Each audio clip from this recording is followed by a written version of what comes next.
ಮದ್ವೆ ಆಗ್ಬೇಕಿರೋ ಹುಡುಗನ್ನ ಅವ್ರ ಅಪ್ಪನೇ ಹೀಗ್ ಮಾಡಿದ್ದಾರೆ ಅಂದ್ರೆ ನಂಬಕ್ಕಾಗದೇ ಇರೋ ಪರಿಸ್ಥಿತಿ ಇಲ್ಲದಾಳ ನನ್ ಮಗು.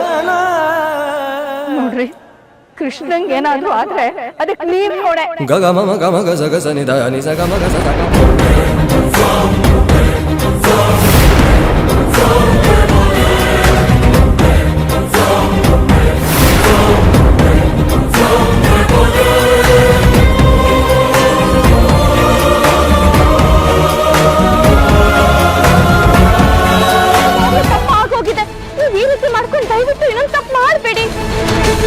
ಹೌದಂಕಲ್, ಕೃಷ್ಣನ್ಗೆ ಏನೂ ಆಗಲ್ಲ, ಅವ್ನು ಸೇಫ್ ಆಗಿ ಬರ್ತಾನೆ. ಮೊದಲು ಆ ಗನ್ ಬಿಸಾಕಿ. ಇಲ್ಲ, ನಾನು ಬಿಸಾಕಲ್ಲ. ಕೃಷ್ಣನ್ಗೆ ಏನಾದ್ರು ಆಗಕ್ ಮುಂಚೆ ನಾನೇ ಪ್ರಾಣ ಬಿಟ್ಬಿಡ್ತೀನಿ. ಆಗ ಎಲ್ಲರೂ ನೆಮ್ಮದಿಯಾಗಿರ್ಬೋದು.